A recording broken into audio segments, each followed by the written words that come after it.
The Red Sox have made a massive move, calling up Kyle Harrison to make his Red Sox debut tomorrow versus the Cleveland Guardians. Now, this changes everything moving forward for the Red Sox, and we'll get to the latest right here on today's show. Welcome, everybody. I'm Jace Andrews. We appreciate you tuning in here today. It's a happy day. Kyle Harrison finally will get to make his Red Sox debut, long awaited after being a part of the Rafael Devers trade. He will come to Fenway Park and pitch against the Cleveland Guardians to round out the series tomorrow night, which will hopefully be for a series sweep. That, of course, depends on what happens in tonight's contest. We do have Garrett Crochet, so that's a good reading. We're going to start, though, with the tweet. Matthew Cora with it here saying, breaking, the Red Sox are calling up left-handed pitcher Kyle Harrison. Now, I picked his. Tommy Castle had it first, but he puts a little bit of some stats in there. Harrison, who was acquired from San Francisco in the Rafael Devers trade, has a 3.65 earned run average in 11 starts and 49.1 innings pitched in AAA Worcester for the Boston Red Sox. We go to Tyler Milliken kind of talking about why this was made. Kyle Harrison is being called up specifically because Peyton Tolley, who had an electric debut this past Friday, he is not going to be able to work on regular rest. In the minor leagues, you get a little bit of an extra day. Plus, with his fastball velocity and the weapon they want him to be in the postseason, they want to make sure that they are not trying to overwhelm him and give him, just 5 days rest. They want to give him at least 6. So there's going to be a couple spot starts. There's off days that can help out with Peyton Tolley, but for this instance, it was 5 days. They needed a starter, so they're going to call up Kyle Harrison. He'll make a spot start on Wednesday. Odds are he'll probably be demoted the day after, unless it goes very well. There is a very slight chance, and this is kind of the hope that I've had for probably the past couple days now. He goes out there, he performs really well, and maybe his stats in the minors aren't spectacular, but he gets in the majors, and it's almost like that extra boost that you needed. It's a little bit of a kind of a motivational type thing. I mean, a guy who's been in the majors, pitched in the majors earlier this year for the Giants. Maybe it helps being back up here, get the feel of Fenway, hopefully going for a sweep as well on some Wednesday night baseball. And he pitches well, and you DFA Dustin May the next day, and Kyle Harrison and Peyton Tolley become your next 2 starters. Now, the odds of that happening are probably pretty slim because you're still going to need some spot starts, so keeping Dustin May is probably going to be a priority on the Red Sox for at least a little bit longer. However, I truly don't know what purpose he serves to this organization anymore.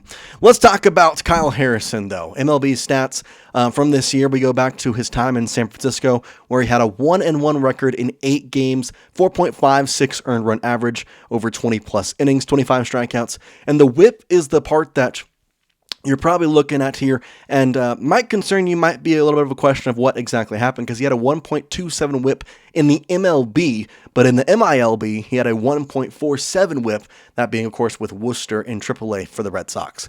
The answer is pretty cut and dry.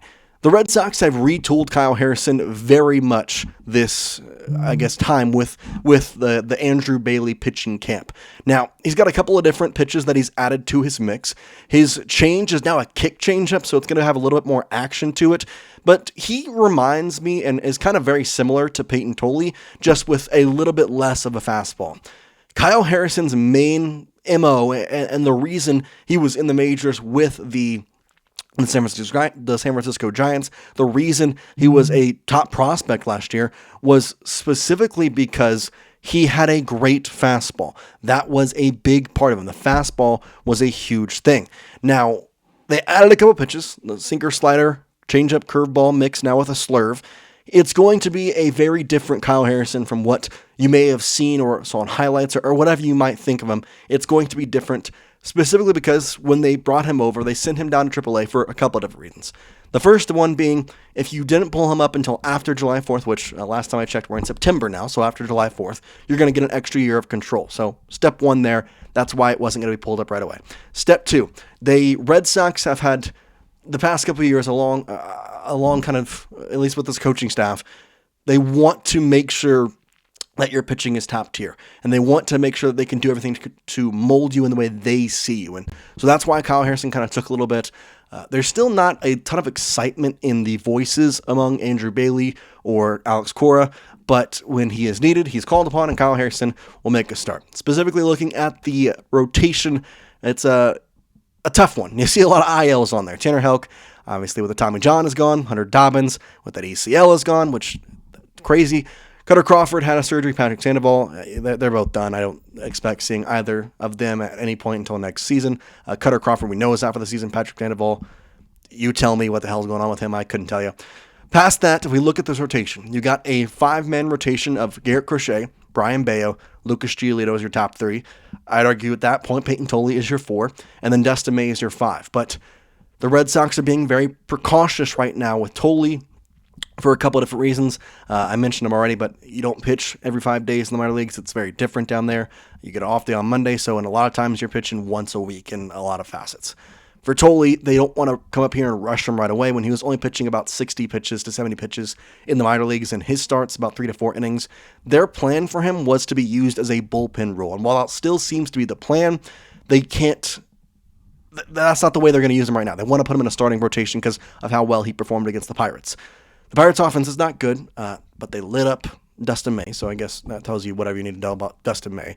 So Kyle Harrison will have an interesting spot here where if he comes out and performs, it could easily secure him a spot in the starting rotation and make it to where Peyton Tolle is put into that bullpen role that they kind of wanted him in this year. That was the talk about a month ago when the trade deadline didn't exactly go the right way. Craig Breslow, they all kind of went to the mindset of, well, we've got Peyton Tolle and David Sandlin down there that are going to be huge weapons for us in the postseason.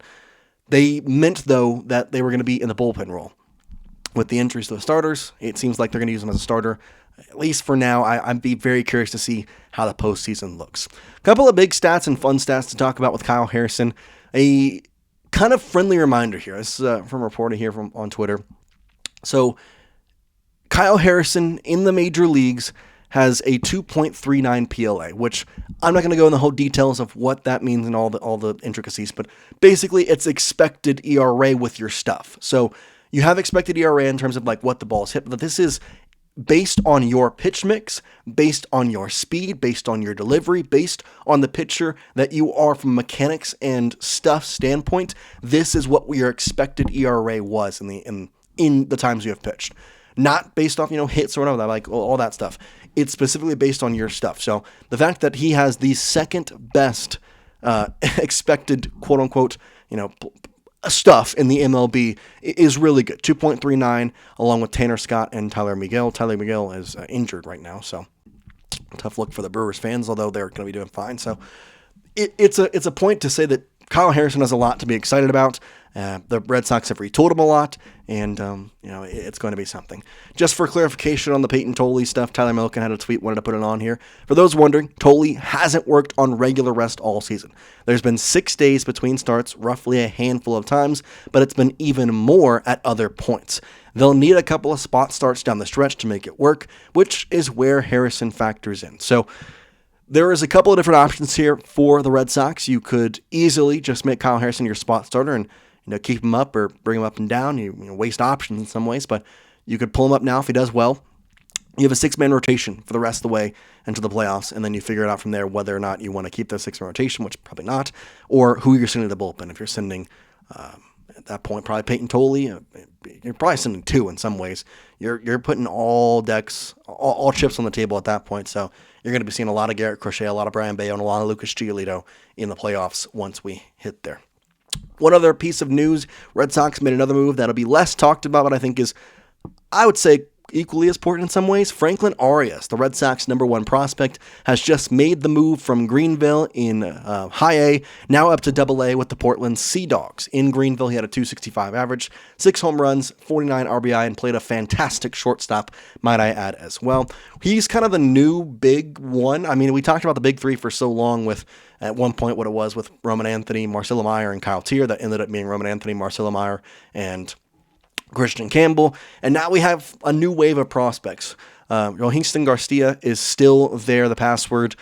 He went back down a week ago, and so he is still at that prospect level. Peyton Tolle hasn't graduated just yet. Franklin Arias just jumped up to Double A. Kyson Witherspoon he's in rookie ball. He's playing down in Florida, and then Brandon Clark, Kylie Conley early, and Justin Gonzalez are your other top prospects. But Franklin Arias is what is going to be the next big talked about prospect, like how much we talked about Roman Anthony, how much we talked about Marcelo Meyer, Rohinston Garcia this season, and how he performed the All-Star, the Futures game. I think we'll have a good shot to see Franklin Arias next year at the Futures game. So excited to see him make the move from single A to double A. Not tearing the cover off the ball, but a lot of things to like. And hopefully that bat can continue to grow. And the defense is really, really solid over there at shortstop. So in some ways, you kind of have the thought that Trevor Story's got 2 more years on his contract. Keep him here. He's doing great. Keep him. And Franklin Arias can take over, say, a year and a half from now, pop up and play every now and then. You also have Marcelo Meyer. I mean, it's really dependent on that middle infield. You really like to have Marcelo, Franklin Arias, and Alex Bregman here for the long term, but it's kind of a wait and tell and see. But big news is Kyle Harrison gets called up. He'll make a spot start tomorrow against the Cleveland Guardians. We appreciate each and every single one of you watching today's video. Make sure you're down there hitting that subscribe button. Let me know your thoughts on this. But for now, we'll see you next time here on Red Sox Digest. Peace out, guys.